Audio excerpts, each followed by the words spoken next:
বাচ্চা নিমাই ঢুকেছে, দেখেছে ছোট। এবার রাজ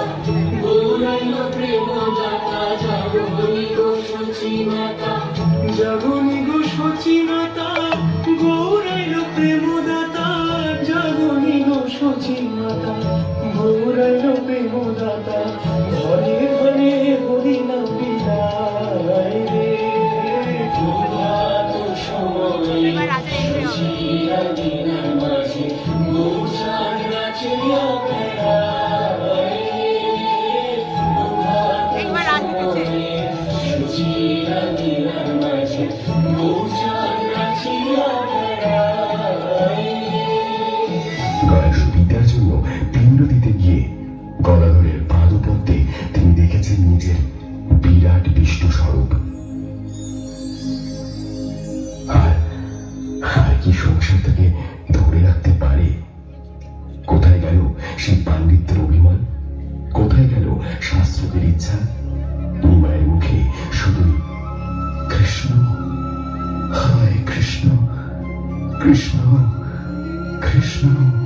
অরুণবাদের বাচ্চাদের হারিয়ে নিমাই 3 রাত পড়ে রইলেন শ্রী অদ্বৈত আচার্যের গৃহে।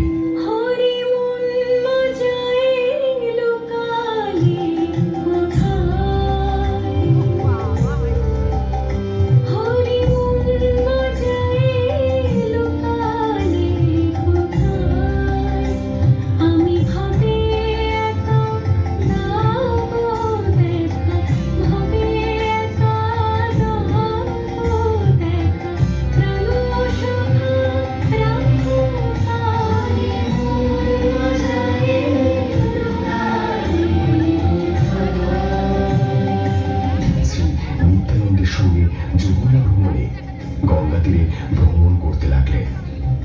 অবশেষে একদিন শ্রী অদ্বৈত আচার্যের গৃহে নাম সংকীর্তন শেষে তিনি ঘোষণা করলেন, যে কৃষ্ণকে আমি মথুরায় হারিয়েছিলাম তিনি আমার জন্য নীলাচলে অপেক্ষমান। আমি আজই যাব নীলাচলে। তিনি সচিমাতা এবং দেবী বিষ্ণুপ্রিয়াকে কাঁদিয়ে মাত্র 24 বছর বয়সে মাঘ মাসের শুক্লপক্ষে তার সংসার ত্যাগ করলেন। নিমাই পণ্ডিত হয়ে উঠলেন শ্রী চৈতন্য মহাপ্রভু।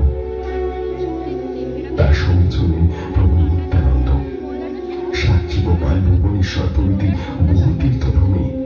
অবশেষে গৌরাঙ্গ হইলেন পুরীর জগন্নাথ ধামে।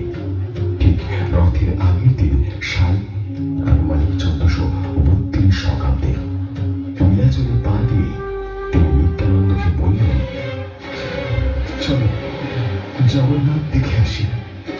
ক্লান্ত নিত্যানন্দ বলে উঠল, আমি আর পারবো না। গৌরাঙ্গ তাকে রেখে একাই চললেন ধন্য পায় জগন্নাথ দর্শনে।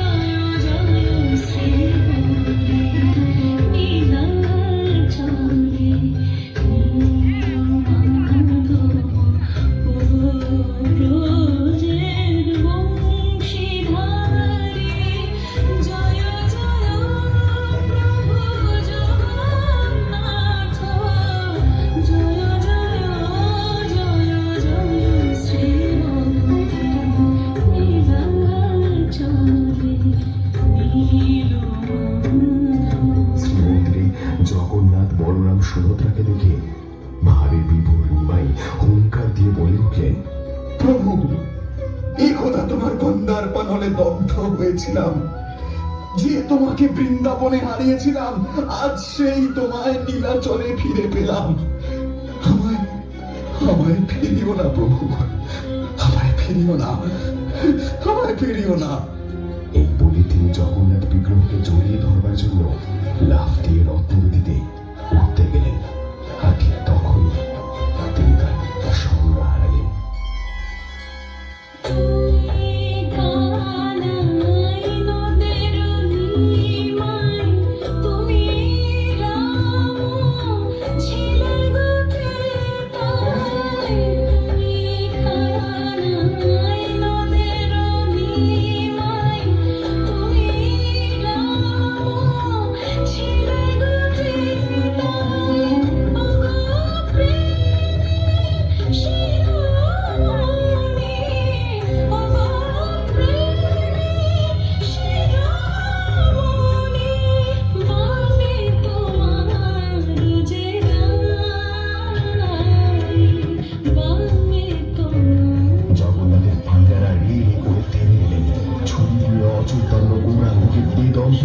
করতে লাগলেন, আর সেই সকল মারের দান অঙ্কিত হতে লাগলো জগন্নাথ গাত্রে।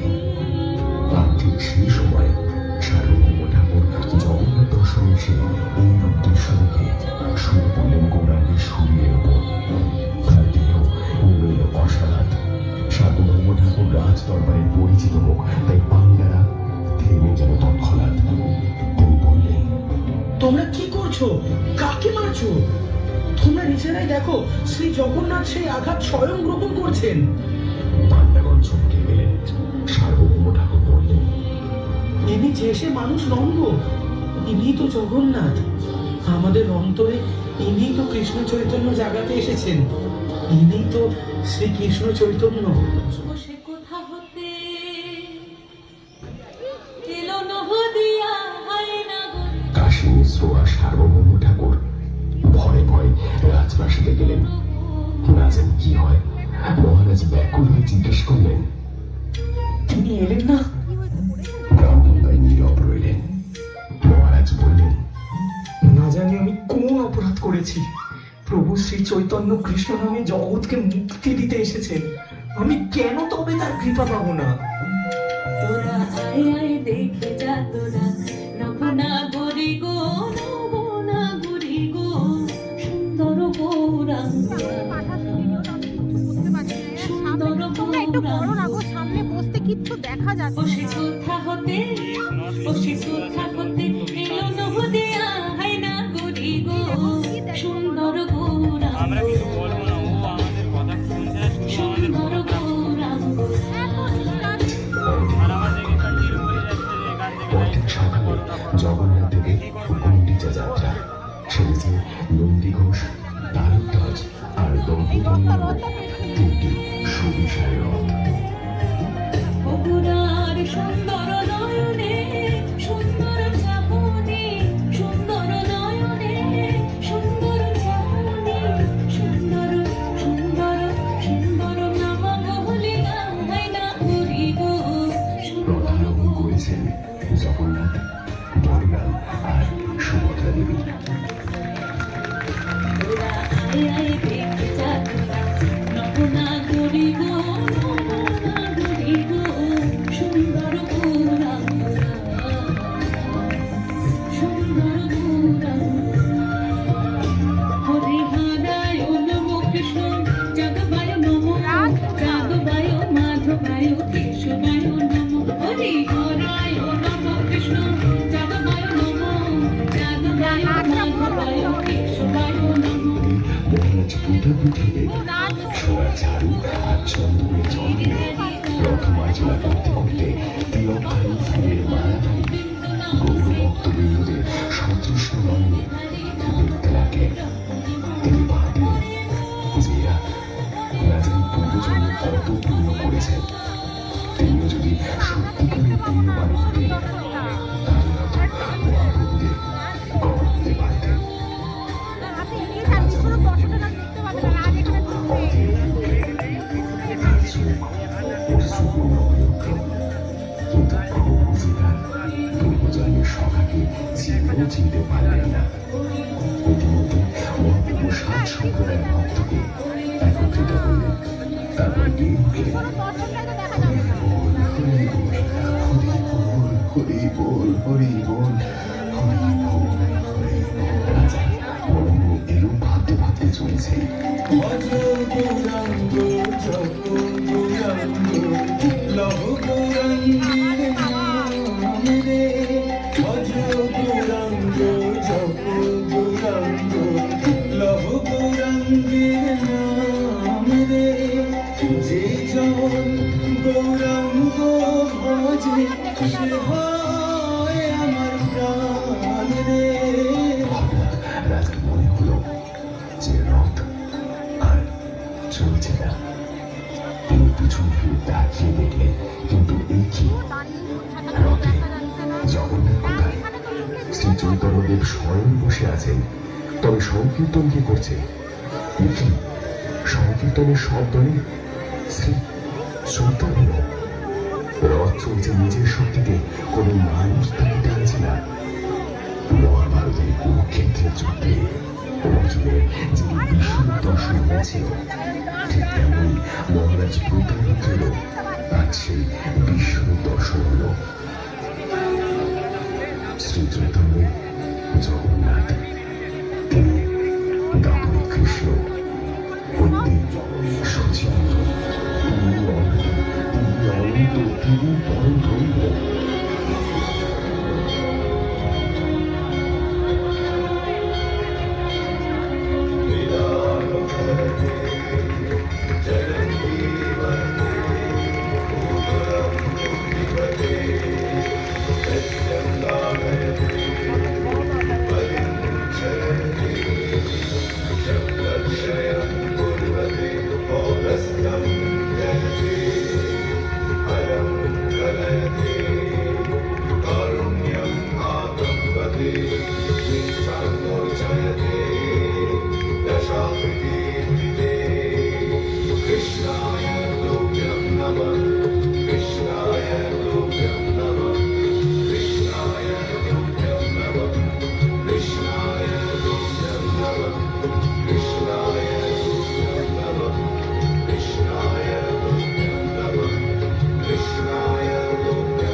মহারাজ গোপী গীতা গাইতে গাইতে দীনহীন বেশে গণ্ডিচা মন্দিরে ঢুকলেন। মহারাজের গানের সুর কানে যেতেই সচকিত হলেন স্বয়ং শ্রীকৃষ্ণ চৈতন্য। তিনি ব্যাকুল হয়ে বললেন, কে কে গাইছে এমন মন প্রাণ ঢেলে? তাকে তাকে কি আমি একবার দেখতে পারি? কে গাইছে? মহারাজ ছুটতে ছুটতে এলেন শ্রী চৈতন্যদেবের কাছে। তার সামনে তিনি দেখতে পেলেন তার আরাধ্যকে। তার দুই চোখ অশ্রুপূর্ণ হয়ে গেল। ভজ শ্রীকৃষ্ণ চৈতন্য প্রভু নিত্যানন্দ, হরে কৃষ্ণ হরে রাম শ্রী রাধে গোবিন্দ।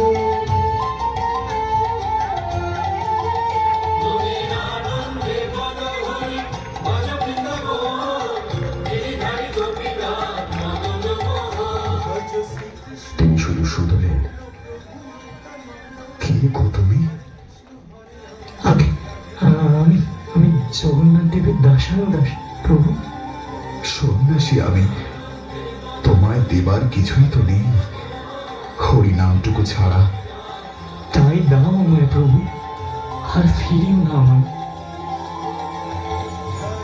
মহাপ্রভু ভাগ্যে অমর হয়ে মহারাজকে শ্রীকৃষ্ণ মন্ত্রে দীক্ষা দিয়ে বললেন, হে রাজন, আমার সাথে বলো, হরে কৃষ্ণ কৃষ্ণ হরে কৃষ্ণ কৃষ্ণ হরে হরে, হরে রাম রাম রাম হরে হরে। অবশেষে কলিযুগে মিলিত হয়ে শ্রীকৃষ্ণ তার সঙ্গে অর্জুনের সঙ্গে